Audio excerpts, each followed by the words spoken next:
Et c'est là j'ai dit, bon, ben, comment on va appeler le battle? Quand on m'a posé la question, j'ai dit, ben, moi j'ai pensé à battle, j'ai pensé à Far West, on est dans l'Ouest, la savane qui pète, soleil pète, j'ai dit battle de l'Ouest, et c'est resté.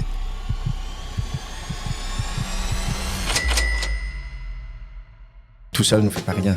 Nous avance, nous fait. Souvent, on est mieux servi par soi-même, mais souvent, seul, on va pas si loin que ça. Et sur le podcast de Oz, ce qui nous intéresse, c'est comment vivre de la danse. Peu importe ton business, peu importe le modèle ou ta discipline dans la danse, ok, école de danse, compagnie. Là, aujourd'hui, avec toi, c'est l'événementiel, le battle. L'utilité des battles, nous-mêmes, on vient de là. Ça nous a amené vers ce côté professionnel. Après, je pense que comme on le sait, c'est une question de choix.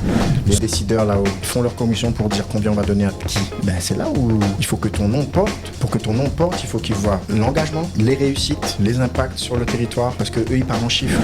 Il faut une équipe, il faut une association. Moi, j'ai eu la chance que j'avais déjà l'association RAS qui était là, Réseau artistique, socio-culturel et sportif. Donc, j'avais cette association de quartier, cette association familiale. J'avais la famille qui entourait, on était tous membres. Il y avait ce soutien, un entourage. Donc, il faut être en collectif. Déjà, une association, un collectif. Même si c'est 3 personnes, mais pas tout seul. Je me rappelle en 2013, Pascal Montrouge qui vient me voir, c'était la première fois qu'on faisait au théâtre. Et là, il dit, félicitations Chani, on est complet. Et je lui dis, combien de personnes sur site? 1350. Boum. Bam. Chani. Didier.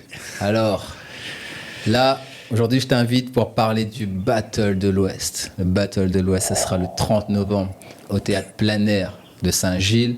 Donc, on va, dans ce podcast-là, on va passer 1 heure à parler de ça. En tout cas, je suis content de t'inviter. Parce que, voilà, on sait que tu as énormément de place dans Soul City, dans l'historique, etc. Donc, on va pas trop revenir là-dessus, peut-être dans un prochain podcast. Mais aujourd'hui, j'aimerais qu'on se concentre sur le Battle de l'Ouest et toi, en tant que fondateur de ce projet-là. OK? Donc, d'où vient le Battle de l'Ouest? Est-ce que tu peux revenir un peu sur l'historique? Mais déjà, merci pour l'invitation sur le podcast Oz. S'il faut répondre à la question d'où vient le Battle de l'Ouest, le Battle de l'Ouest, il vient de l'Ouest. Il vient de l'Ouest de l'île de la Réunion. C'est vraiment avec l'association RAS, Réseau artistique, socio-culturel et sportif, qui est une association familiale mais de quartier sur l'Éperon. Et elle a été poussée comme ça par mes proches, par ma mère qui est toujours la marraine jusqu'à aujourd'hui, par Agathe Loa, qui est cofondatrice avec nous aussi du projet. Chani, c'est le moment d'organiser ton battle. Voilà. Donc, il y a mes proches qui m'ont poussé comme ça. Et c'était la fin du battle Saint-Leu. La fin du fameux battle Saint-Leu 100% hip-hop organisé par Cool Energy dans le parc 20 décembre. Ce légendaire battle qui a marqué l'histoire. C'était la fin. Et du coup, comme c'était un battle vraiment reconnu sur l'île qui faisait un écho jusqu'au national,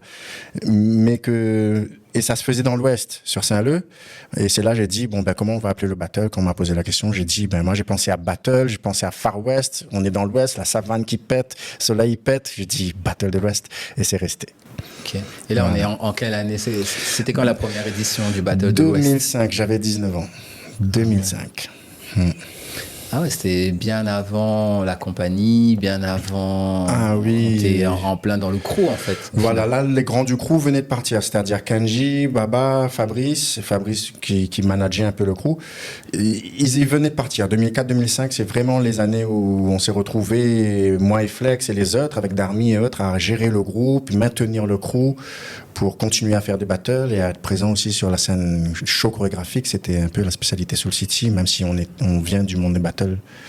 Ouais, c'est vrai, peut-être ça en lien avec le monde du show chorégraphique, le fait d'aimer l'artistique, non? Qu'est-ce qui t'a poussé à créer ce battle? Même si on a bien compris, Agathe et tous les gens qui t'entouraient à cette époque-là te poussaient à faire ton battle, mais pourquoi toi et pas une autre personne? Ben, autour de cet entourage-là, donc déjà, moi, j'ai grandi dans un environnement très culturel, très associatif, de par ma mère et d'autres membres de la famille.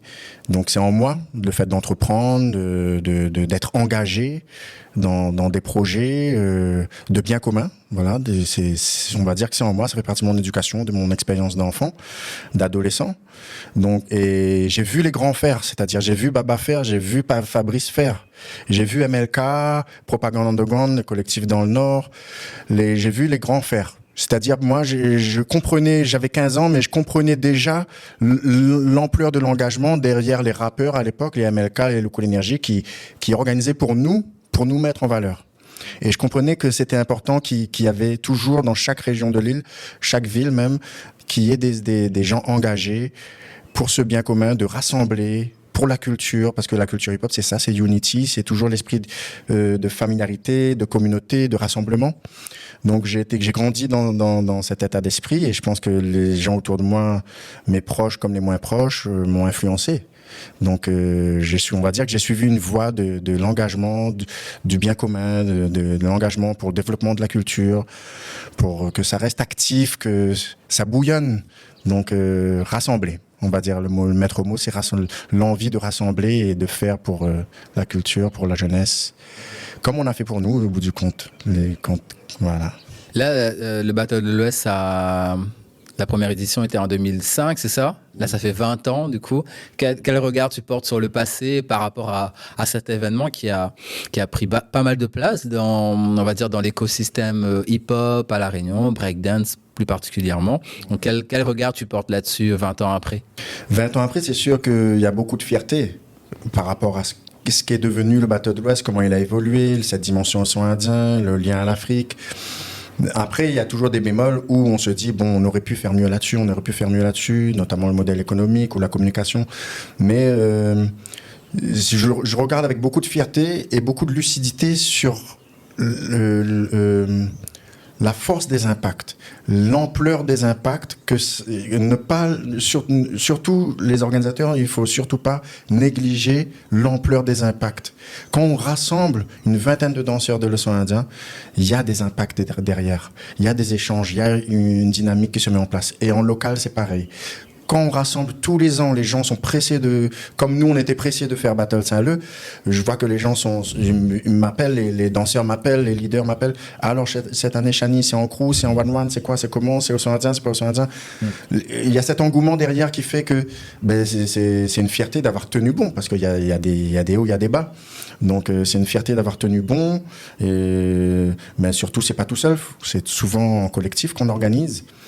Je me suis retrouvé parfois quelques années tout seul, mais j'ai après compris que tout seul ne fait pas rien. Nous avance, nous fait. Souvent, on est mieux servi par soi-même, mais souvent, seul, on va pas si loin que ça. On va avancer comme on veut, mais la notion de collectif, et surtout, on est dans une culture qui prône la communauté, le hip-hop, l'unité. Je reviens à l'essentiel, les fondamentaux, l'unité, rassembler. Je ne peux pas rassembler si moi-même je travaille seul. Voilà. Ok, avant de parler de comment on monte ce type de projet, parce que là on est sur le podcast Oz, et sur le podcast de Oz, ce qui nous intéresse, c'est comment vivre de la danse. Peu importe ton business, peu importe le modèle ou ta discipline dans la danse, ok, école de danse, compagnie. Là aujourd'hui avec toi c'est l'événementiel, le battle. Donc avant de passer à cette partie, tu vois, qui est, je pense pour les gens qui regardent Oz, c'est un peu la partie très attendue, parce que tout le monde veut vivre de la danse. On se demande voilà comment gagner des sous quoi dans tous ces investissements là. Mais tu parlais d'impact, ça m'intéresse. Tu penses que le Battle de l'Ouest a eu de l'impact sur les danseurs à La Réunion et dans l'océan Indien? Oui, on va dire que c'est incontestable, pas parce que je suis le fondateur et l'organisateur, c'est les gens. Une fois, je vais raconter une petite anecdote. On était ensemble à sélection 2010, Battle de l'Ouest, Mada, devant la gare. La scène avec les clous. Il y a Bernardo Monté.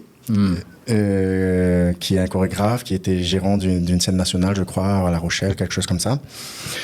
Et moi, j'avais 24 ans, toi, t'avais 23, voilà, on était là. Et on poursuit l'évolution entre la compagnie et le Battle de l'Ouest. Et je me mets en retrait pendant le temps de la pause. Je vois les b-boys monter sur la scène, faire le freestyle. J'ai les partenaires, la famille, les amis qui viennent me voir, on discute, on est avec Bernardo et tout. Et je me retrouve seul avec Bernardo, en train de regarder la foule et les gens s'exprimer sur scène. Et Bernardo me dit « Ah, t'as compris, tu es le papa, hein, tu es le tonton. Hein. Je dis, comment ça? C'est toi le tonton? T'as 50, 60 ans, moi j'en ai 20 ans, à peine 30. C'est toi le tonton? Non, non, tu es le tonton, c'est toi qui as initié tout ça. Et là, il m'a donné une conscience de mon propre travail, mes propres impacts. C'est là où je me suis dit, plus jamais je négligerai mes impacts, peu importe comment ça se déroule avec les hauts et les bas, mais surtout ne pas négliger ces impacts, parce que il y a un MLK qui m'avait inspiré parce qu'en 2004, dans l'usine désinfectée de Pierrefonds, MLK, Mouvement La Cour, avait organisé un battle océan Indien en crew. Okay. Et c'était première classe, La Réunion, contre Suprême de Maurice, qui était arrivé en finale. Et cette année-là, il y avait Réunion, Madagascar, Comores et Maurice. Il y avait une belle finale, j'étais même pas jury, j'étais blessé, j'ai pas dansé. Mais j'étais dans le public et ça m'a beaucoup inspiré, parce que ça, c'était 2004. Et 2005, je fais le Battle de l'Ouest. Et 2009, ça devient Océan Indien. Donc, à La Réunion, j'ai vu les impacts. Et j'ai vu les impacts sur l'Océan Indien dès qu'il y a eu la participation de l'Afrique du Sud, de Mayotte. Il y a eu tous les pays invités. Les 5 pays invités, franchement, on voit tout de suite que ça donne de l'espoir. Ça donne envie. Ça booste. Ça motive, ça booste. La preuve avec Port-Elizabeth, qu'on a retrouvé en 2009 sur Sunday Battle avec le crew Soul City, on leur a donné stage, on a gagné devant eux en battle. Ça, c'est en Afrique du Sud. Voilà, en 2009. Et première édition Battle de l'Ouest 2009, 4 contre 4, crew, ils arrivent, ils donnent une claque à nos jeunes. Ils donnent une claque à nos jeunes en plein Battle de l'Ouest et ils arrivent en finale devant Run B-Boy, et Run B-Boy gagne, mais c'était une belle première finale sur l'Indien. Et on a vu qu'entre le mois de mai qu'on était là-bas et le mois de novembre à La Réunion pour le battle, juste le fait que nous on est passé, et ça leur a donné une claque, mais une bonne claque, parce qu'ils nous ont rendu cette claque. Ouais. C'est vrai qu'un événement, les battles, en fait, souvent on se pose la question, par exemple, comment dynamiser un territoire? Est-ce que le battle doit arriver avant les danseurs, ou est-ce qu'on attend que les danseurs fassent la demande? Moi, pour donner mon point de vue personnel, moi je pense qu'il faut que les battles arrivent avant les danseurs. C'est-à-dire il faut donner aux danseurs l'envie de s'entraîner, l'envie de créer un crew. Par exemple, là, on est dans une époque où la notion de crew, etc., est un peu plus compliquée qu'à l'époque. Tu vois. Et moi, je me dis, c'est peut-être parce qu'il n'y a pas de raison de créer de crew. Voilà, il n'y a plus de Battle of the Year, il n'y a plus de Battle Saint-Leu, les battles en crew sont de plus en plus rares. Donc, c'est un peu l'état d'esprit de cette année, c'est de redonner ce qu'on fait à chaque fois qu'on fait des éditions locales, on essaye de mettre cette notion de crew, même si c'est en 4 contre 4 ou 5 contre 5, c'est pas en 8-8, mais de travailler en crew, en collectif, c'est l'essence même du hip-hop. Donc c'est bien de valoriser des individualités, les travaux individuels, les entraînements individuels, les talents individuels, mais collectif, c'est vrai que c'est... Après, on sait que l'utilité des battles, nous-mêmes, on vient de là, ça nous a amené vers ce côté professionnel. Après, je pense que comme on le sait, c'est une question de choix. Soit on a envie vraiment de prendre ce risque d'être artiste professionnel, danseur pro, soit on reste un peu dans ce semi-professionnel, on a un niveau pro, on a une attitude professionnelle, mais c'est pas notre métier premier. Donc voilà, s'il faut vivre de la danse en tant que danseur, c'est pas qui vient du monde des battles, les battles sont des plateformes pour nous faire remarquer par certains chorégraphes ou programmateurs, mais il y a des limites. Et en tant qu'organisateur, après, on en reparlera pour les tips. C'est vrai, les battles ont beaucoup d'influence et d'impact. Moi, ça me parle quand tu dis ça, parce que pour moi, dans mon parcours, autant avec Soul City, on avait gagné pas mal de battles, où souvent, en fait, on arrivait toujours en finale, sans gagner, sans perdre, mais la finale, c'était même obligatoire. C'était l'objectif. Jamais perdre au premier tour. C'était devenu obligatoire. Jamais perdre au premier tour. La politique. Mais quoi qu'on a perdu au premier tour Battle de l'Ouest. Hein. Non, Battle of the Year. Botti, devant Tolérance Zéro. Tolérance Zéro. Donc ça, c'est arrivé, mais c'était un peu l'objectif de Soul City, de jamais sortir au premier tour. Moi, dans mon souvenir, on arrivait en finale sans gagner. Et le nombre de coupes à la maison, ou même chez toi, en est la preuve. Elles sont rouillées, c'est bon. J'en ai jeté, certes. Moi aussi. Il y a un moment où ça fait un peu de bordel. Le fétichisme, ça va. Mais les battles individuels, les battles en solo, m'ont beaucoup donné de confiance en moi. Tu vois, m'ont beaucoup formé. Très formateur. En fait, j'avais mon rôle en Soul City, on était, on fait le battle à 3, 4, 8 pour le Battle of the Year. Mais il y a dans mon corps, dans mon esprit, il y a ce qui a marqué ma carrière en tant que b-boy, c'est vraiment les battles 1-1, tu vois. J'avoue, moi et aussi. surtout, ce battle-là qui s'appelle The Best. En fait, en discutant avec d'autres danseurs, ils sont pas marqués par le battle de The Best. Et en fait, ça me dit... Ça te chagrine. Non, pas du tout. En fait, ça me dit qu'on a chacun notre vision et on a chacun notre... on enregistre ce qu'on veut enregistrer. Par rapport à notre propre position, notre propre vécu, exemple, notre propre position. Pour toi, le battle de demain n'a pas d'importance, mais pour moi, c'est toute ma vie, tu vois. Et dans l'événement, il y a une vingtaine de danseurs et en fait, on vit pas chacun la même chose et chacun a son parcours et du coup, le battle arrive à des moments différents de chacun de nos vies. Exactement. Par exemple, le battle The Best, c'était un battle à Saint-Denis. Les 2 premières éditions, c'était à la salle Tamarin, là, dans le quartier, je sais pas quel quartier là-bas. Mais tu vois, le fait d'arriver la première année en finale, la deuxième année, j'ai gagné contre le finaliste Samir. Et la troisième année, Samir n'était pas là, mais j'ai regagné. Tu vois. Mais là, c'était plus à la salle Tamarin, la case Tamarin. C'était au gymnase Champfleury. Champfleury. C'était un peu moins bien, tu vois. C'était moins underground, moins quartier que c'était pas Tamarin. C'est où, Joinville? Gymnase de Joinville. Ah non, c'était Champfleury. Gymnase en Champfleury. Et ouais, en fait, les battles, évidemment, ça marque l'esprit. Mais ça marque l'esprit de chacun, tu vois. De manière différente, c'est sûr. Ouais. Et ça fait évoluer surtout derrière l'événement du Battle de l'Ouest de demain. Du 30. Il y a peut-être un danseur qui va se révéler là. Mais pas pendant le battle. Mais dans son parcours, ça va l'influencer à aller vers un endroit, peut-être la professionnalisation, peut-être autre chose, tu vois. Mais tu fais bien de préciser ça. En fait, chaque événement a un impact sur chaque danseur, tu vois, à différents niveaux. Sur la communauté, sur le public.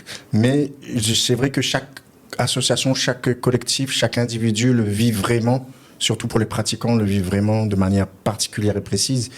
Comme on dit, c'est des moments de vie précis, à des moments précis. On n'a pas tous les mêmes vies et on n'est pas au même chemin d'évolution. Donc c'est sûr qu'il y en a, et, par exemple, qui sont habitués au Battle de l'Ouest, mais ça reste la pression. Mais il y en a, ils viennent pour la première fois et ils n'ont pas vraiment la pression. Ils ne se mettent pas la pression. Okay. Mais c'est des mindsets, c'est des états d'esprit selon leur position, le nombre d'années, l'engagement, pourquoi c'est important pour eux, pourquoi c'est moins important pour eux. Voilà, comment tu vois l'évolution des danseurs durant ces 20 ans là, à La Réunion et dans l'océan Indien? Tu vois, du coup, tu as un regard sur le fait d'organiser un battle pendant 20 ans, te donne, on va dire, ce positionnement qui fait que tu peux voir les gens évoluer parce que tu organises un battle quasiment tous les ans. Tu vois les autres battles les nouvelles têtes, les jeunes qui montent, qui prennent de l'âge. C'est quoi ton avis aujourd'hui sur le hip-hop réunionnais? Je vais prendre un exemple, sans faire de favoritisme. Je vais prendre l'exemple d'Erwan, qui, on l'a vu petit. C'est vrai. Voilà. Petite boule de nerf. On voyait déjà son potentiel avec Stan, formé par Stan et avec Sousti autour.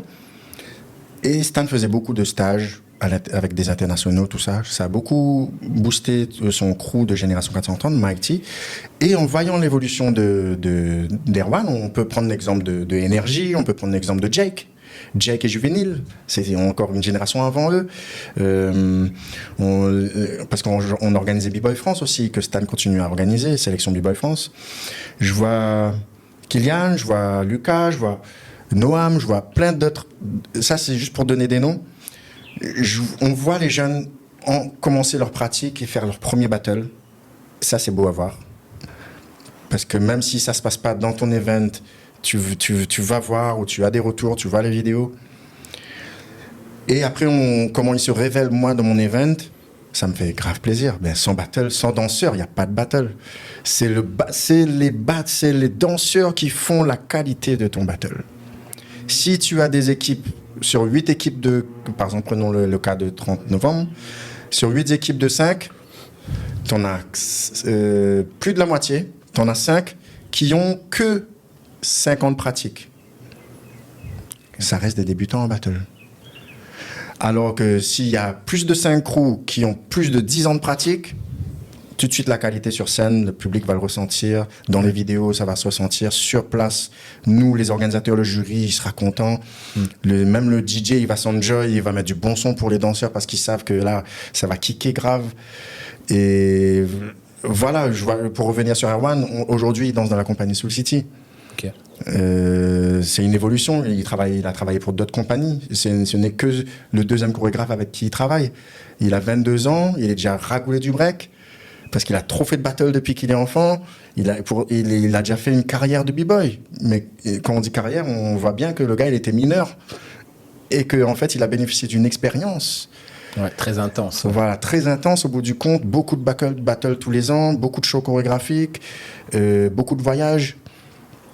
Donc beaucoup de victoires en groupe, en 2-2, en 1-1, pour finir sur le ciel de la terre, là, dans la compagnie, où on bosse ensemble. Et puis ça, c'est pas grâce à Battle de l'Ouest, c'est grâce à Stan, ses formateurs avant tout, c'est grâce à tous les organisateurs de l'île qui font que les danseurs ont un espace plusieurs fois dans l'année pour s'exprimer et progresser. Ouais.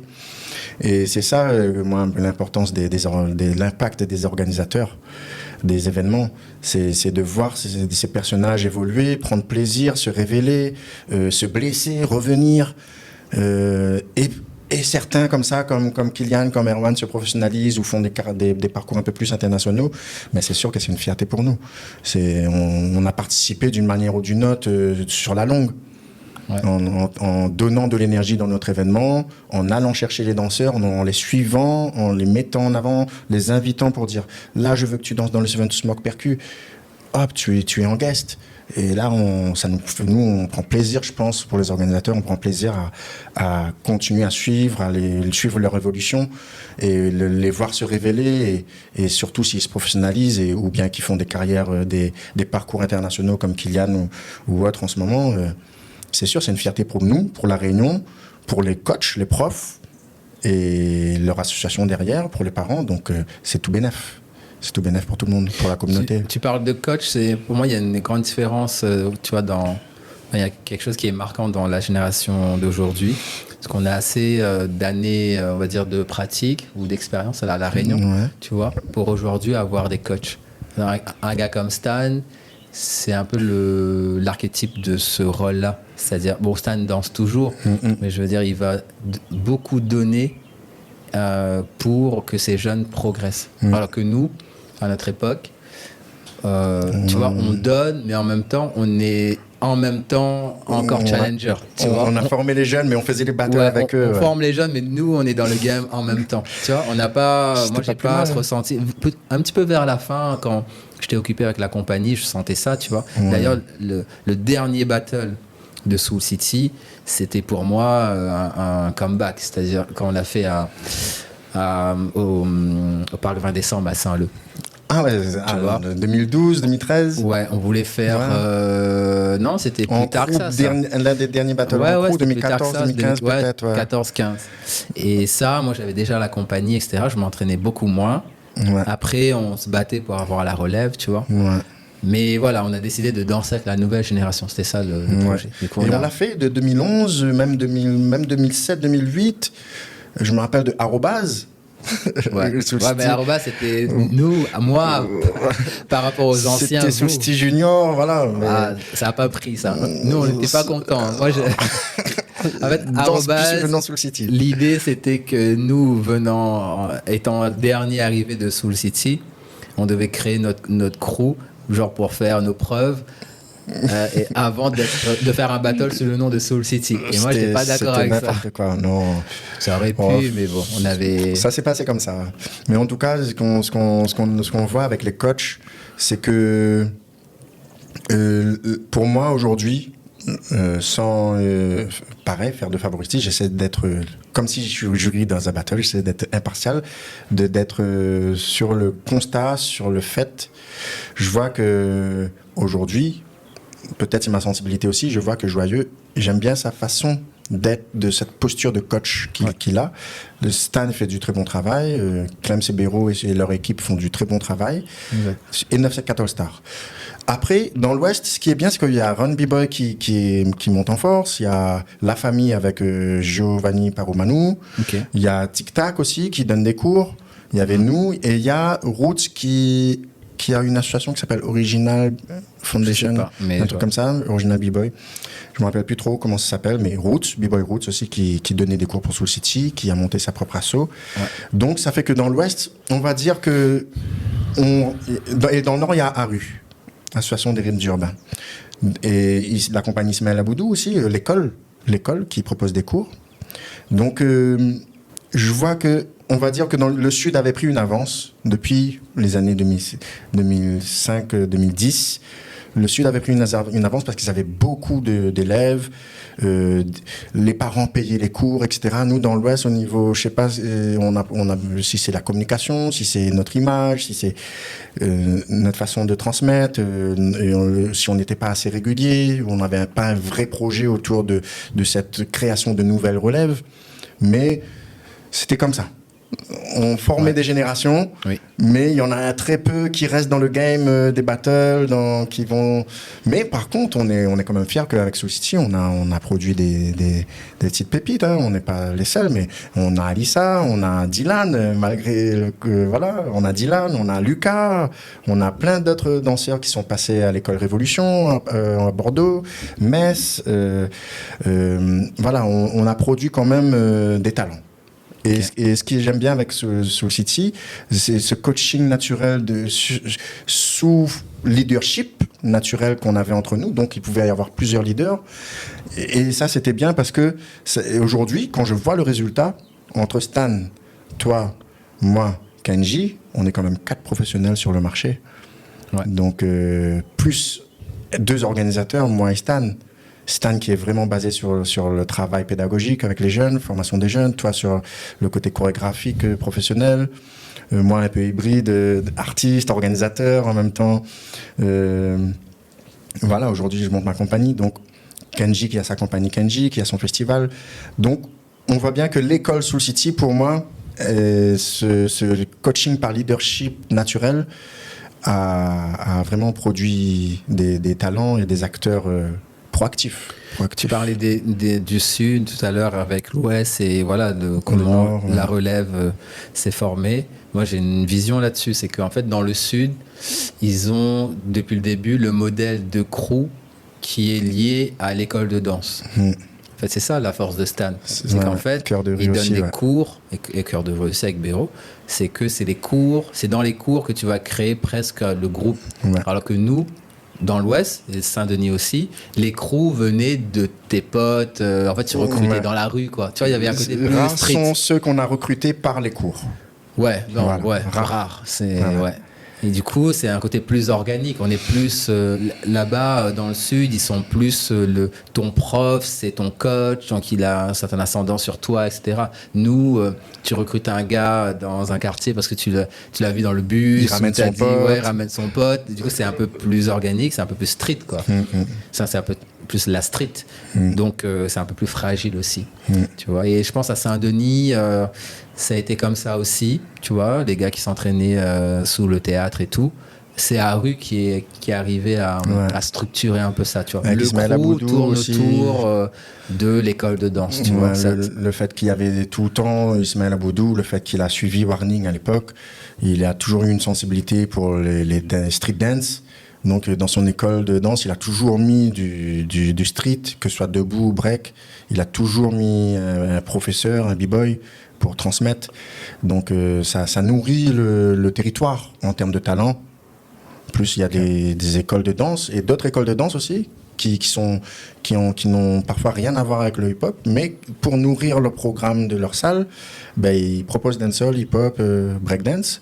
Et ça nous fait manger, nous, les danseurs, professeurs.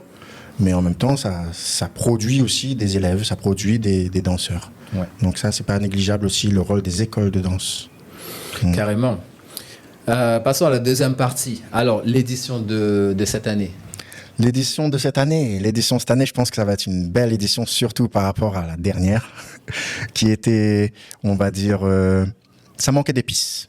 Ça manquait d'épices, ça manquait d'équipe, ça manquait de communication. Donc des lacunes qu'on a eues ces dernières années, mais ça n'a pas empêché en tout cas au Battle de l'Ouest de survivre à la crise Covid Gilets jaunes. Voilà, Gilets jaunes Covid. En 2020, on a fêté les 15 ans, donc ça c'était pas négligeable. Et là cette année, la dernière finale de Sonazien qu'on avait fait, c'était en 2023, 2021, 2019, 2021, 2023. Et là, on va faire du coup 2024 et 2025, 2 fois édition locale. Donc c'est un peu... il y a ce côté... dommage, on n'a pas les sous pour faire l'océan Indien, pour réunir les îles, les cousins et tout. Mais en fait, c'est pas plus mal dans le sens où on se concentre sur le territoire.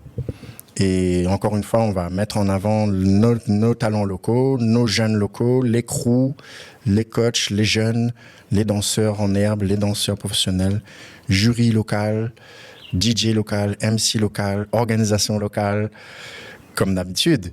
Mais là, on est vraiment... Il y a une Malgache qui s'est inscrite, voilà, qui vient sur Festival Soufloï et qui a rallongé son billet exprès pour participer au battle expérimental. Donc ça, c'est bien. Et on a à peu près ça tous les ans depuis que Soufloï se fait. Des fois, j'arrive à avoir Salim en jury, qui vient, Sèche qui vient sur Soufloï. Ça me permet d'avoir un jury sans payer de billets d'avion. Il y a des danseurs, Thierry Zadel qui a gagné le battle expérimental il y a l'année dernière, un Malgache. Donc, je pense que la circulation des artistes, des danseurs via Soufloï, et même ce que Battle de l'Ouest peut proposer des fois, ça c'est complémentaire. En tout cas, je pense que cette année, ça va être une belle édition et qu'on va craquer le théâtre. On va faire une belle... je me rappelle en 2013, Pascal Montrouge qui vient me voir, c'est la première fois qu'on faisait au théâtre. Et là, il dit « Félicitations, Chani, on est complet. » Et je lui dis « Combien de personnes sur site ?»« 1350. Chut. Je suis en communication avec le sous-préfet pour régler ça, pour une dérogation dernière minute, quoi, exceptionnelle. Mais la jauge, c'est la jauge de place assise, normalement, c'est 930 personnes. Et on peut faire une dérogation à l'avance si on veut arriver à 1500 personnes sur site, je pense. Mais là, c'est plus des places assises, il y a pas mal de places debout. Et plus les danseurs, l'équipe artistique, tous les médias, tout ça, on arrive vite fait à 1200, 1300. Donc, on verra combien de groupes surtout, combien d'associations, combien de groupes viennent. Je sais qu'il y a un groupe de Sillaos qui vient, un bus de Sillaos, peut-être un groupe avec la jeunesse et sport, peut-être Village Titan. Donc voilà, les bus se confirment petit à petit, les groupes, et souvent c'est les groupes qui font que on arrive à 700 places vendues par exemple, et 4-5 bus, des groupes, des lycées, des assos, des écoles de danse qui débarquent, et tout de suite c'est des 50-30 places, 50-30 places, 50-30 places, t'en fais 5-6 bus comme ça, et ça remplit le théâtre, quoi. Donc l'objectif c'est ça, on verra bien. Là c'est bien parti, j'ai Olivier de la com des théâtres qui m'a dit on est à plus d'un mois et du coup il y a un bon taux de remplissage, donc c'est bien parti, on essaie de mettre maximum de com là sur les réseaux et tout, donc ça a l'air de bien marcher. Là 100% local, pas complètement parce qu'on a un invité phare. Toujours une petite surprise on a un jury international qui s'appelle La Gate. Oui, et ça, on est très, très fiers d'avoir ce danseur-là cette année. Mais les danseurs, c'est vrai, sont tous de la Réunion pour cette édition, pour la plupart, par la Malgache. Peut-être un autre danseur, on n'en sait rien. Tu vois, après, ce qui est bien, c'est qu'il y a des danseurs malgaches qui sont installés à la Réunion, comme Shadow ou autre. Ouais.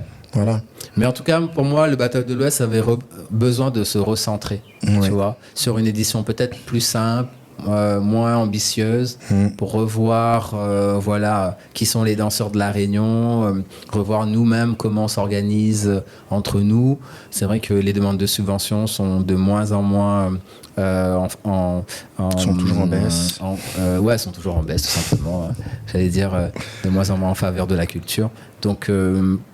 on essaie de faire une édition, on va dire, simple, sans perdre la qualité des danseurs.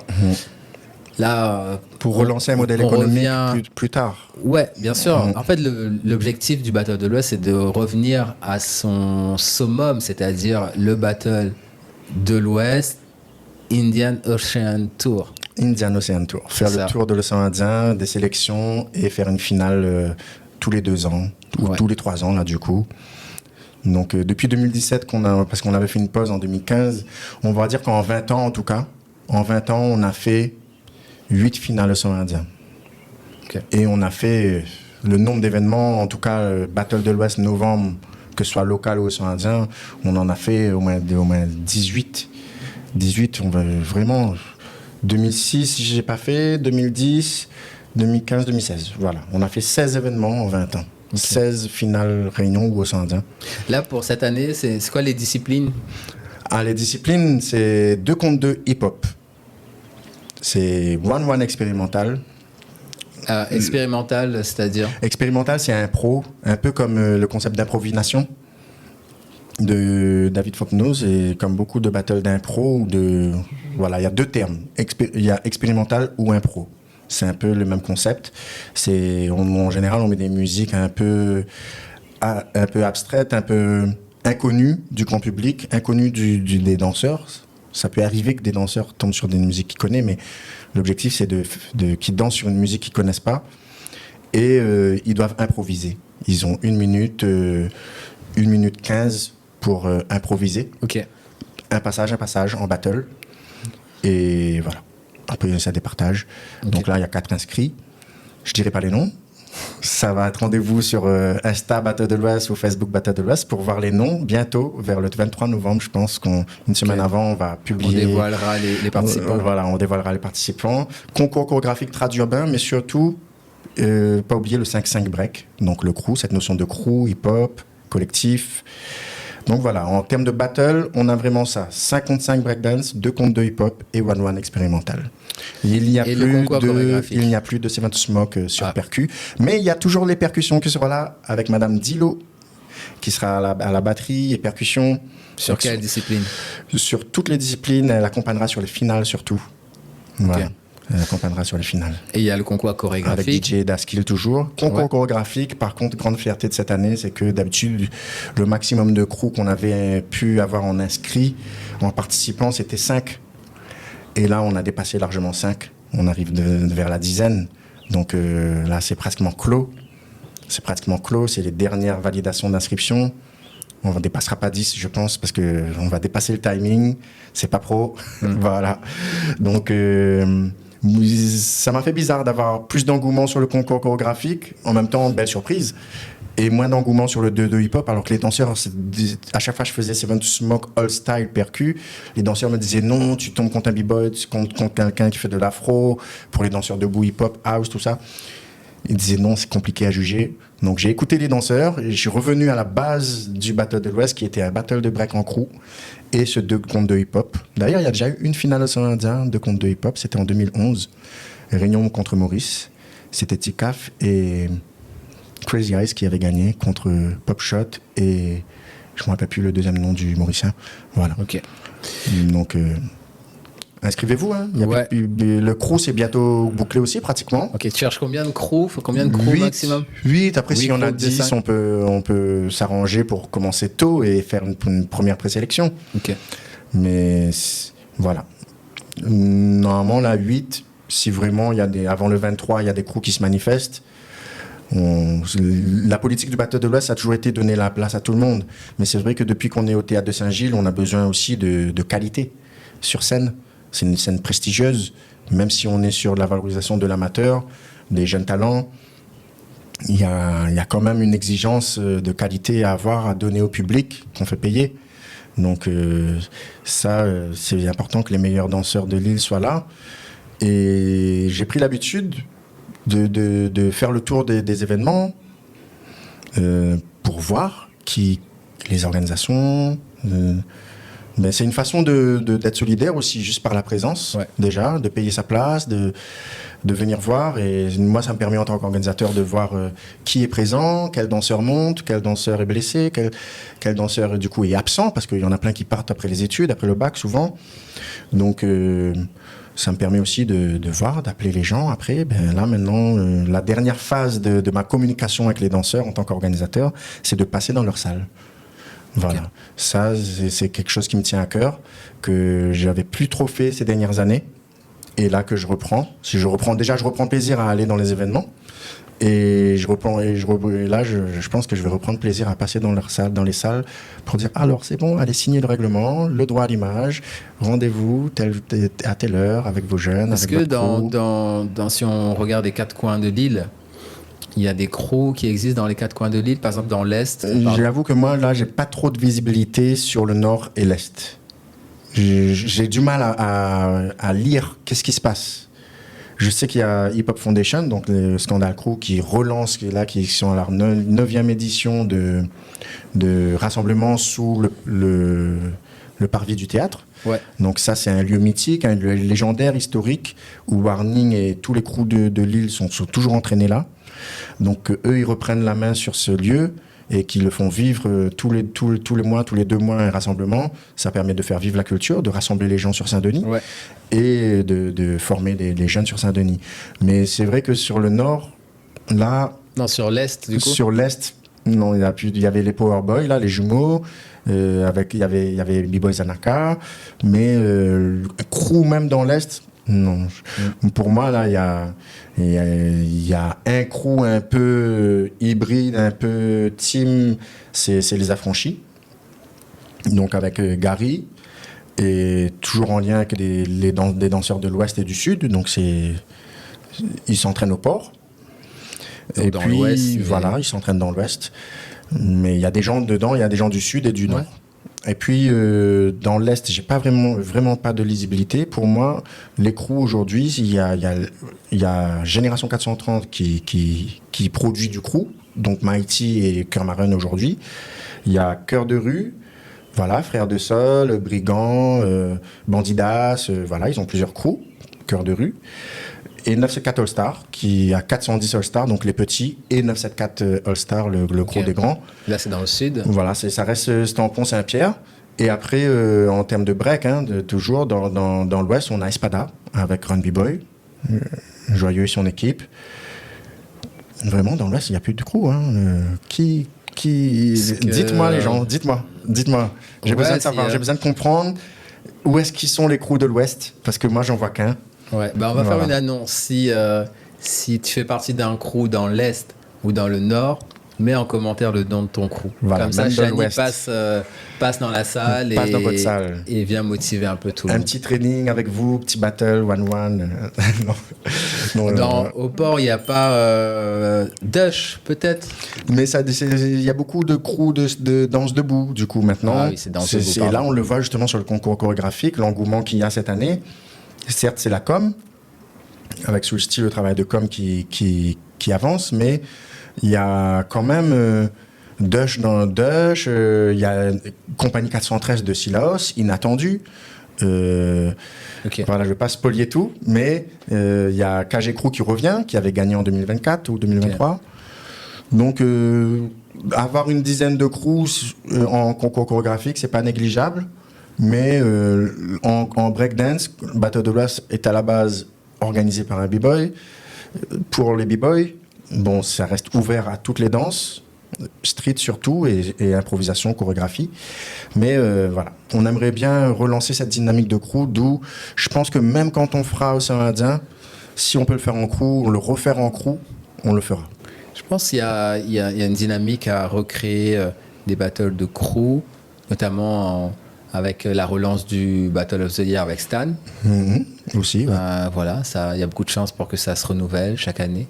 Donc, juste pour ça mériterait 2-3 battles de crew dans l'année. Un peu moins, on va dire, prestigieux, etc. Mais, comme je te disais tout à l'heure, en fait, si on veut des crews, il faut créer des espaces pour que les crews s'expriment, en fait. Se préparent. Pour moi, l'espace doit être créé avant que les crews arrivent. Tu vois, je crois beaucoup en ça. Les teams, les crews se montent et se reforment et se reforgent avec l'objectif, qu'on donne un objectif. Et c'était le rôle que Battle of the Year ou même Battle Saint-Leu jouait, en fait. Exactement. Ce que Battle de l'Ouest a joué, mais c'est vrai jusqu'à 2014. C'est vrai qu'en 2017, on est revenu avec un format plus 3-3, 1-1, plus petit. Okay. En termes de moins de collectifs, il n'y avait que le concours chorégraphique qui misait sur le collectif. Et de temps en temps, quand on faisait édition locale, là, on remettait l'esprit crew, 6 contre 6, 5 contre 5. Mais en Océan Indien, on est passé de 4-4, 3-3 à 1-1. Okay. Donc là, maintenant, l'objectif, c'est pourquoi pas en Océan Indien, sur les années à venir, qu'on retourne sur une notion de collectif, même si c'est du 2-2. Voilà, selon les fonds, selon les possibilités. Donc moi, je pense que ça va être une belle... Moi, je suis très confiant. Très confiant. Moi, je sens qu'il y a une bonne dynamique. Il y a encore des danseurs, en fait. Oui, rassurant. Je regarde...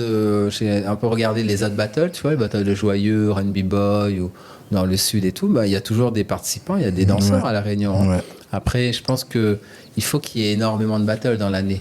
Voilà, il ne faut pas avoir peur du nombre de battles. Même si ça se marche un peu sur les pieds au niveau du calendrier, etc. Oui, des fois, c'est complexe. Au final, c'est un problème d'organisateur. Enfin, entre organisateurs. Oh oui, c'est les danseurs, communication en amont entre organisateurs. Les danseurs, ils ont le choix d'être là, ils gagnent là. Demain, ils font un autre battle, ils perdent, ils gagnent. Ça, c'est ça, créer la dynamique, quoi.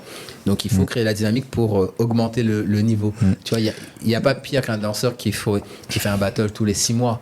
Oui, les danseurs devraient faire au moins un battle tous les mois et même peut-être tous les week-ends avec des niveaux différents. Tu vois, par exemple, dans un mois, tu fais 4 battles. Et ben, sur les 4 battles, tu as le petit battle où tu vois, tu t'es à peine entraîné, mais vu que tu t'entraînes tout le temps, ben, tu le fais. Tu vois, il n'y a pas de money price, il n'y a pas de grand enjeu. C'est pas dans un lieu prestigieux comme le Théâtre Saint-Gilles, par exemple. Après, tu as le Battle de l'Ouest qui arrive. Là, c'est un peu plus prestigieux. Après, tu as un gars qui fait un rassemblement dans son quartier. Là, tu y vas, tu vois. Il faut que le danseur soit challengé quasiment tous les mois, toutes les semaines. Tu vois. Mais on est arrivé à ce niveau-là à La Réunion. Je pense que c'est ce qui a fait la réputation de La Réunion depuis les années 2010. C'est que dès 2012... On s'est mis d'accord même avec Madagascar et Mayotte et le Battle of the Year, parce que Battle of the Year avait des ambitions sur Mayotte, qui était déjà implanté sur Mayotte, avait des ambitions sur Madagascar et l'Afrique de l'Est. Et du coup, on a mis en place, et ça nous a aidé, ça c'est quelque chose, avec Kinta aussi, qu'on a travaillé là-dessus, un calendrier qu'aujourd'hui Chippy tient sur le groupe Échange et Culture Hip-Hop, qu'elle administre. Donc... c'est un héritage des années 2010 quand on s'est rendu compte que à un moment donné, il fallait s'organiser. C'était du grand n'importe quoi. Il y avait des battles tous les week-ends, et 4 battles dans un week-end. C'était vraiment n'importe quoi. Donc, on s'est organisé et dans une dynamique locale, mais aussi au sein indien. C'est ça que je retiens. Et aujourd'hui, avec l'évolution de Wake Up sur Maurice, qui maintenant, Battle de l'Ouest n'est plus le seul Battle de l'Ouest ou Hip Hop Evolution ne sont plus les seuls à rassembler dans l'océan Indien, ou l'Afrique du Sud avec Hip Hop Indaba, qui est plus continental, mais moins axé sur les îles. On n'est plus les seuls. Il y a Maurice avec nous. C'est-à-dire que demain, Madagascar fait un battle continental, en tout cas régional. Ça va encore booster la dynamique dans la zone et faire qu'il y a plus de profs, plus d'organisateurs, plus de danseurs qui se professionnalisent, etc. Donc... là, vraiment, on est dans une bonne dynamique. Je pense qu'on est dans un bon tournant. 20 ans, on les célébrera dignement l'année prochaine. Ouais. Comme on dit, c'est pas le cœur de notre communication. Parce que vraiment, l'objectif du Battle de l'Ouest a toujours été de réunir cette région océan Indien. Après, dynamiser le local, développer le local. Donc, on est bien parti. En équipe, on va plus loin. Carrément. Donc, une belle édition là qui est très attendue le 30 novembre. À quelle heure? À 17h, au Théâtre de Saint-Gilles, à partir de 17h. Je pense qu'on va commencer à l'heure. Il faut. Non, parce que souvent, j'explique vite fait, le théâtre, il fait rentrer le public une demi-heure avant. C'est-à-dire quand lui, il met 17h, lui, à partir de 17h30, la billetterie, voilà, 16h30, il fait rentrer le public. Et moi, je dis non, attends. Pourquoi? Parce que... quand le public il rentre tôt, Nous, la scène est encore très chaude, en fait. Pour les b-boys, surtout. Ok. Donc, je suis obligé d'envoyer la danse debout avant, pour pas qu'ils se brûlent. Et même l'expérimental, ça va au sol et tout. Donc, ça s'est amélioré parce qu'avant, on faisait à 14h et c'était vraiment impossible de tenir toute l'après-midi avec les chapeaux, les casquettes, les parasols. Mais là, même si ça commence à 17h, la scène est encore chaude de toute la journée, en fait. Et le tapis, tu connais le tapis de danse, ça se dilate avec le soleil et tout. Et le soir, vers 6h, 19h, là, ça sera fermé. Et c'est là qu'on met le stickers. Mais 17h, souvent, c'est pas directement les battles, c'est plutôt le DJ qui commence à ambiancer, le MC qui ambiance aussi, qui annonce les participants, qui annonce le programme. Et après, c'est plutôt entre écart et 30, le battle commence vraiment. Ok. Mais s'il y a 10 crews en chorégraphique, là, 17h, pile poil, mettre du temps, c'est parti, on déroule. Ben justement, passons à notre dernière partie. Comment on organise ce genre de battle, tu vois? Par quoi on commence pour organiser son propre battle? Là, on est sur la chaîne de Oz. La chaîne doit répondre à la question comment vivre de la danse. Donc, moi, je veux que la personne qui aimerait organiser son événement battle, bon, restons sur le domaine du battle, mais par exemple son festival, par quoi il doit commencer et qui il doit aller voir? Je pense que déjà, pour commencer, il faut l'envie et savoir pourquoi tu as envie de le faire. Voilà, comme tout projet, en fait, tout domaine. Je pense que déjà, il faut avoir un avis et il faut vraiment en avoir envie et pourquoi tu as envie de le faire, pourquoi tu veux t'engager. Parce qu'au début, surtout si tu es jeune, tu ne penses pas tout de suite à l'argent.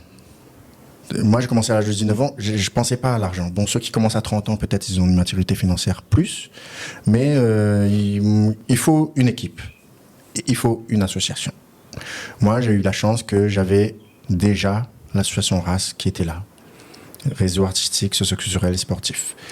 Donc, j'avais cette association de quartier, cette association familiale. J'avais la famille qui entourait, on était tous membres. Il y avait ce soutien, un entourage. Donc, il faut être en collectif. Déjà, une association, un collectif. Même si c'est 3 personnes, mais pas tout seul. Ce que tu appelles collectif, c'est des gens qui t'entourent, quoi. Voilà, qui vont faire avec toi.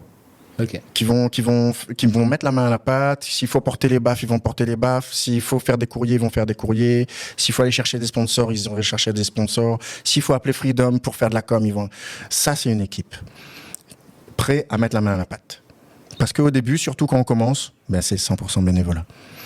Donc après, on peut, avec aujourd'hui des études de commerce, d'événementiel, de marketing, on peut monter une entreprise et dire je fais de l'événementiel. Et dans mon projet d'entreprise événementielle, il y a un battle toute l'année et je sais comment lever les fonds. Donc moi, ce qui m'a poussé, c'était le fait d'avoir déjà une association et un collectif, c'est-à-dire un entourage, la famille, les amis. Et du coup, je me sentais pas tout seul dans ce projet. C'était un projet collectif. Okay. Et puis de 2, après, moi, ce qui s'était passé, c'est que c'est là que j'ai découvert le monde des subventions. J'ai découvert comment ça fonctionnait la culture, comment ça fonctionnait un événement, tout ce qu'il faut. Donc, il faut un lieu. Souvent, gymnase, salle de quartier, tu demandes à aller dans la mairie. La mairie te demande de faire une déclaration de manifestation, te demande combien de personnes tu vas accueillir. Donc là, il faut penser à la sécurité, logistique, technique, donc le son.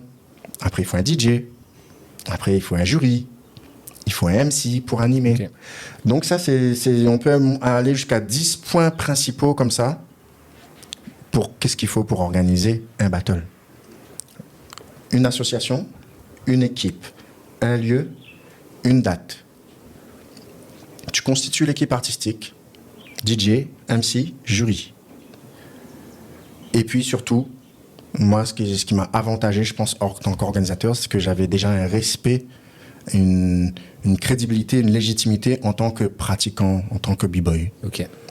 Donc le fait que j'organise un battle de break et que je suis moi-même b-boy, la communauté te fait confiance, les crews te font confiance, même si tu es toi-même leur concurrent dans les autres battles. Ouais. Eux, ils voyaient un b-boy qui organise, à l'époque, tout le monde était content. Il n'y a plus de battle de Saint-Leu. Battle Champfleury, ça se faisait pratiquement plus aussi. Du coup, battle Couture, il n'y avait plus. Au port, il n'y avait plus de battle dans l'Ouest. Donc, je sentais que les gens avaient un respect pour l'initiative. Et surtout le fait que tu sois déjà un pratiquant dans la culture, dans la communauté. C'est sûr, ça donne la légitimité. Après, si t'es pas danseur, c'est pas obligé. Après, c'est vrai, il y a un regard là-dessus, mais au final, si ton événement attire du monde, et surtout si l'image pourrait dépasser la personne qui organise. Oui, c'est sûr. Tu vois. C'est sûr. Sinon, tu vois, il suffit de savoir organiser. Hein. Voilà, exactement. Qu'est-ce que la sécurité, la logistique, le lieu, la date, l'association, une équipe, et connaître le milieu, connaître les danseurs. Ouais. Même si tu passes par un tierce, tu es par exemple organisateur non danseur qui connaît rien au hip-hop peut-être, comme un agent de mairie par exemple. Mais ils font appel à des gens comme nous. Mais c'est la mairie qui organise. Nous, on devient prestataire. Mais on n'est pas organisateur. On peut devenir co-organisateur ou prestation d'organisation, ça dépend du deal. Mais voilà, c'est vraiment les clés en tout cas de base pour organiser un événement, un battle, c'est ça. Ok. Moi peut-être je rajouterais à ces 6-7 points le concept peut-être. Ouais, le concept. Après fais attention au concept parce que l'idée c'est pas non plus de créer un concept original à chaque fois. Des fois, les battles simples, tu fais un 5 contre 5 break. C'est un 5 contre 5 break. Tu n'es pas obligé de faire des trucs expérimentaux, etc. Après, il y a des battles qui ont des concepts, on va dire, un peu originaux, hein, tu vois. C'est-à-dire, qui va... Par exemple, là, le battle de Joyeux et son équipe, il fait un battle au musée Stella. C'est expérimental, mais Maloya, tu vois, ça c'est... Tout style, mais sur du Maloya. Donc, mais il faut quand même un concept clair, même si, on va dire, c'est pas obligé que ça soit totalement quelque chose qui sort du commun, mais il faut savoir qu'est-ce qu'on veut, quoi. Oui, parce qu'après, il y a des conséquences. Je pense qu'il faut avoir, par exemple, pour faire un 5 contre 5, il faut être un peu à l'écoute de ce qui se passe à la Réunion, etc. Tu vois, même les one-one, tu dis qui fait des one-one, à quel niveau, est-ce que c'est debout, break, quelle discipline.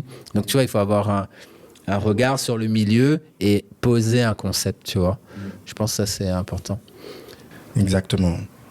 Et après, attends, je vais trouver encore 2 points. 7, 8, ça c'est 8. Ouais, pour arriver à 10. Pour arriver à 10, 8, 9, 10. Le deuxième, je pense que il faut créer un modèle économique, on va dire, minimum viable, équilibré.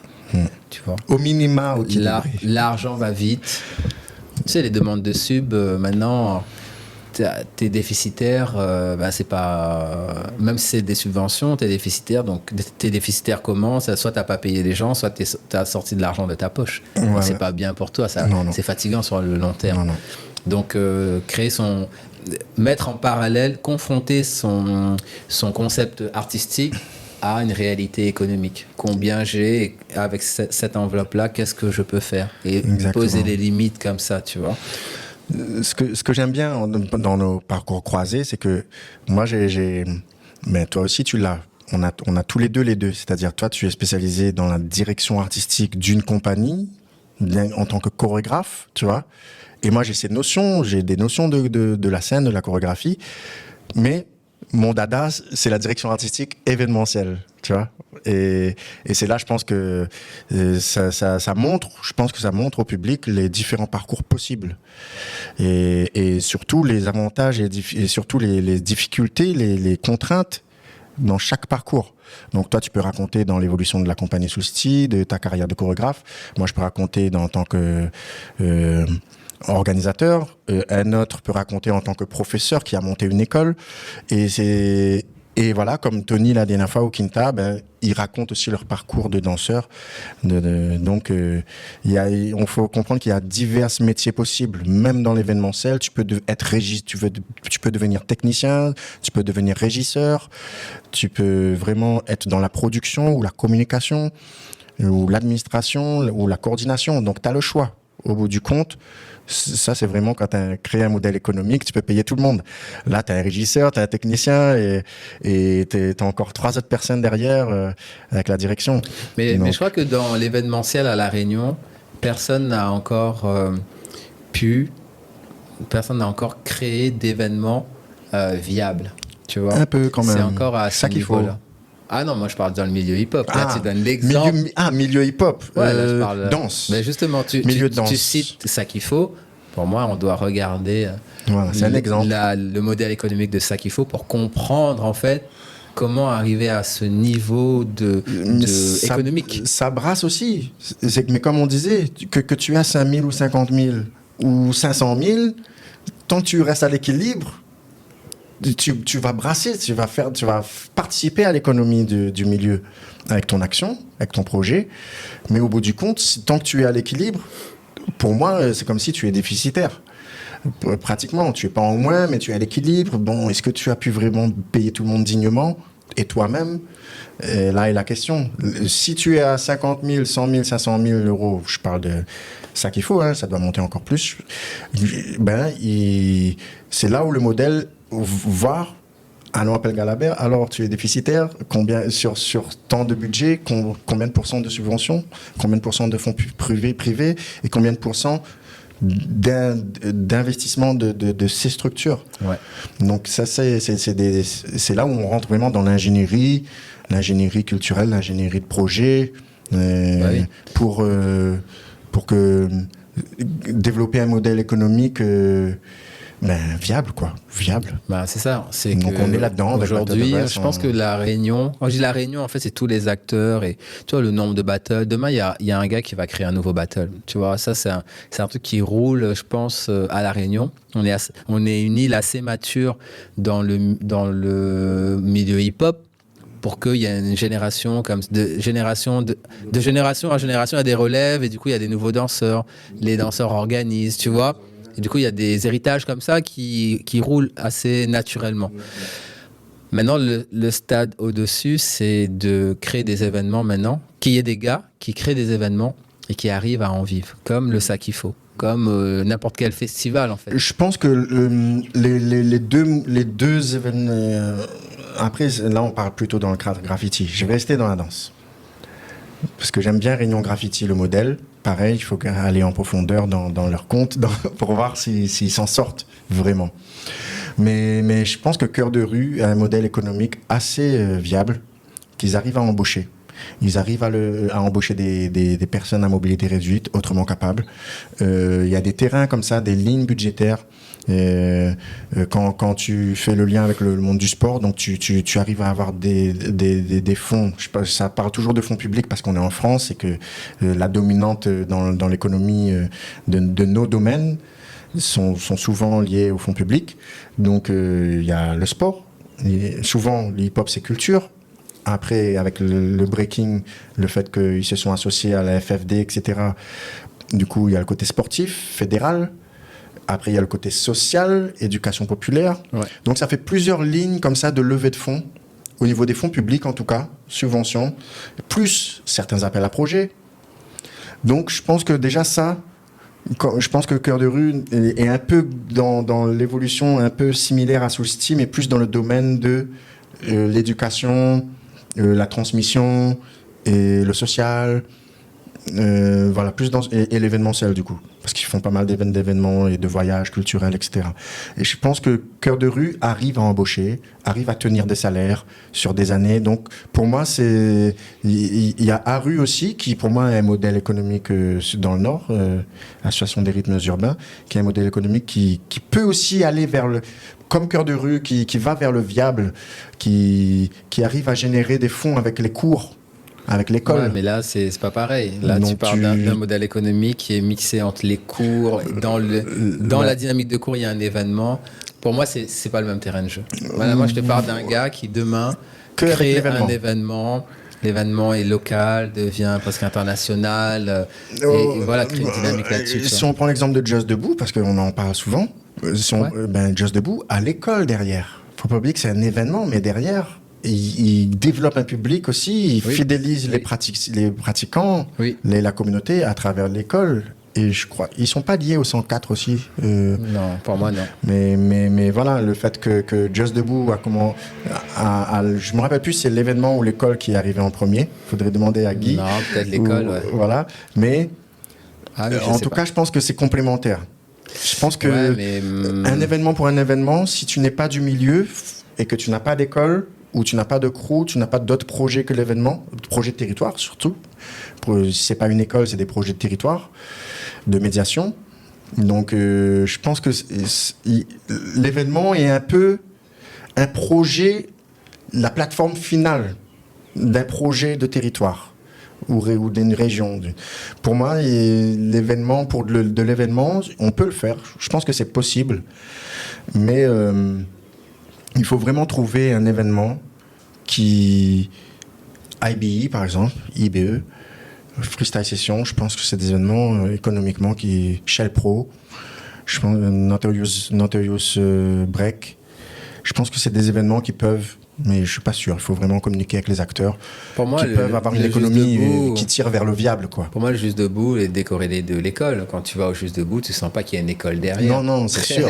C'est sûr. Ce qui tient au Juste Debout, c'est la notoriété, ce côté international, c'est le côté très populaire, c'est des danseurs, c'est le côté Paris aussi. Les gens qui payent, ouais, tu es dans une capitale, les gens viennent de partout, ouais. Ils payent leur place. Tu sens pas que c'est l'événement d'une école. Il y a des événements un peu comme ça, parce que tu vois que les élèves participent, il y a un gros volet jeune, ouais. Tu vois, t'as un volet un peu... Ça, c'est dans le monde associatif qui a ce lien-là. C'est un peu le modèle de Cœur de Rue. Je vais pas parler à la place de Bruce, mais son truc, c'est du 100% business société, hein, c'est pas de l'association. Oui, il y a les subs. Il a commencé par là, il y a les subs. Mais je pense qu'il s'est adapté.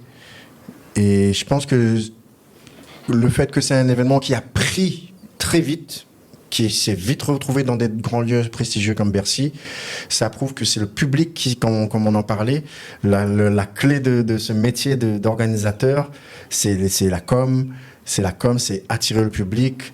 Et avec une qualité, avec quelque chose, il y a quelque chose qui fait que ça attire le public. Ouais. Se concentrer sur le contenu de ce que tu offres. Voilà, se concentrer sur l'offre, c'est ça, tu m'as dit tout à l'heure.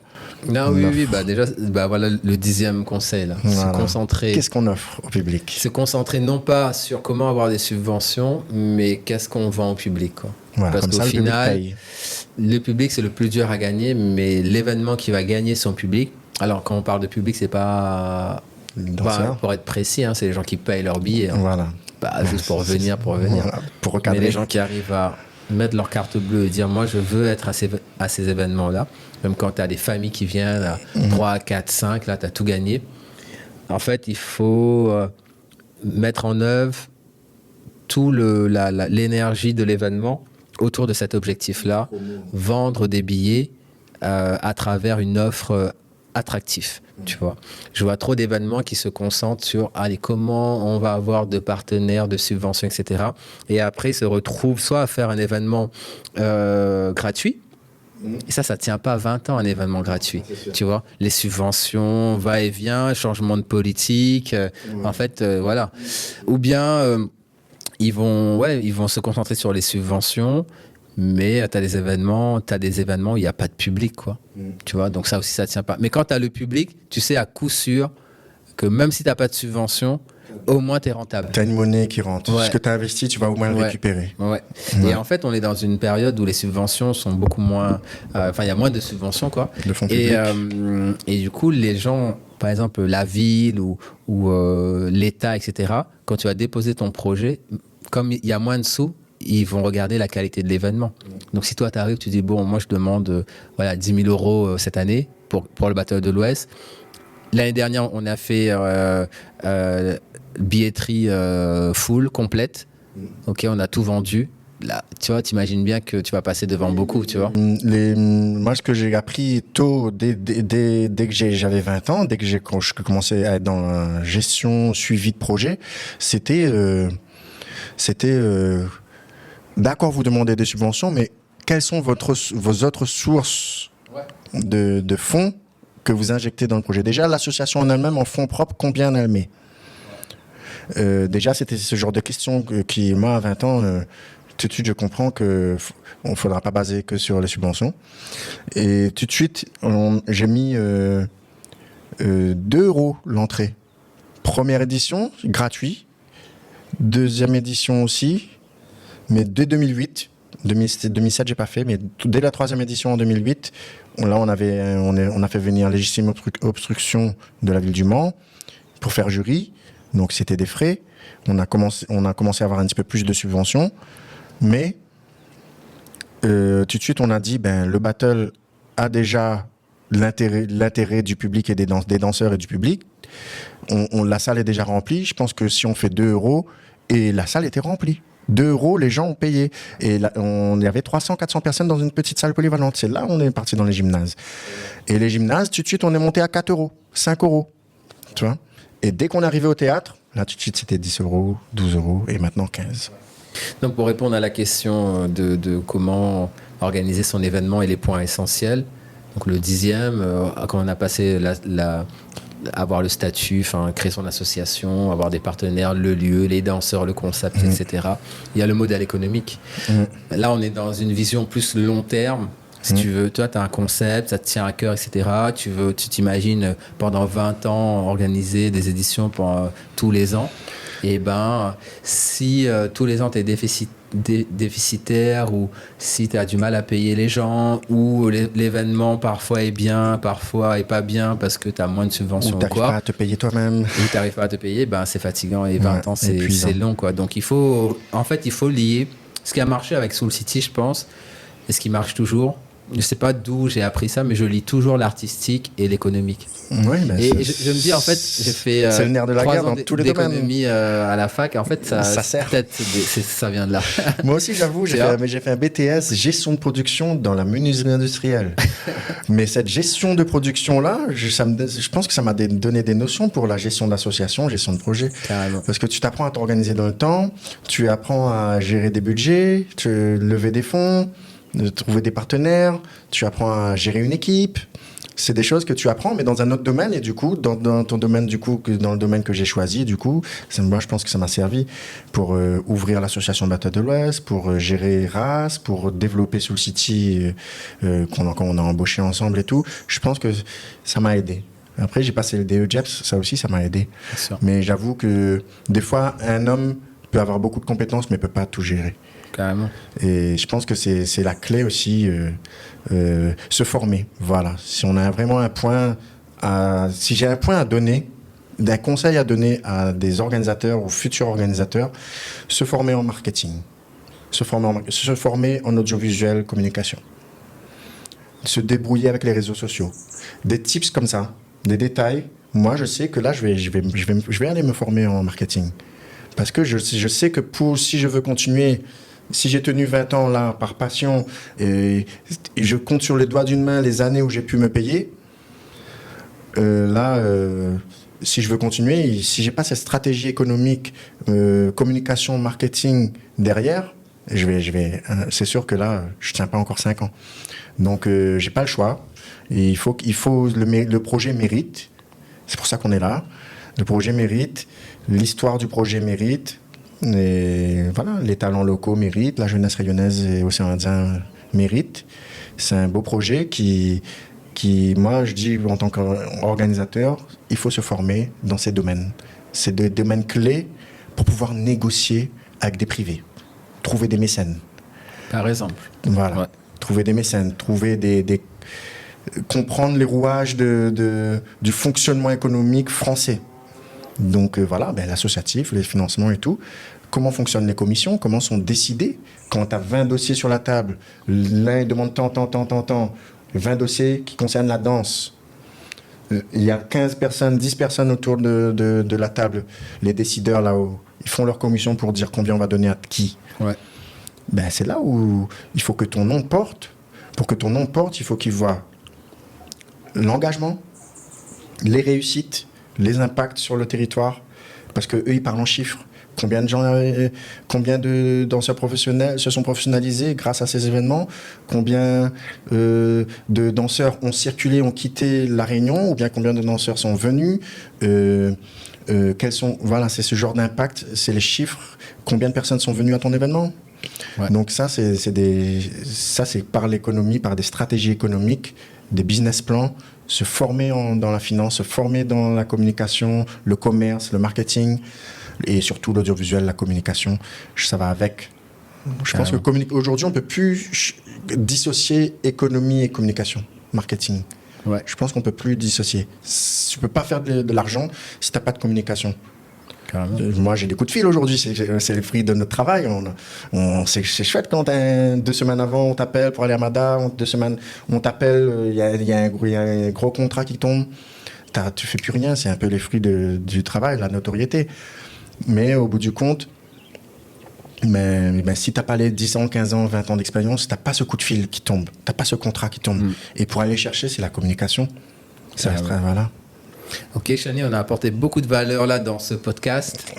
On a dit, on a beaucoup donné de valeur, de l'information. Je pense que la personne qui a écouté nos échanges a appris pas mal de choses. Et j'espère que ça va aider. En tout cas, je te remercie d'avoir participé à ce podcast. Mais merci à toi. De rien. Merci et puis, on se donne rendez-vous. Rappelle, le Battle de l'Ouest, c'est quand ? Le 30 novembre au Théâtre Plein Air de Saint-Gilles, à partir de 17h. Prenez vos places sur teat.re. Battle de l'Ouest Insta, Battle de l'Ouest Facebook. On est là, la famille. Soul City, Battle de l'Ouest. Ensemble. Merci, Chani. À la prochaine. Allez, à bientôt. Boum. Boum.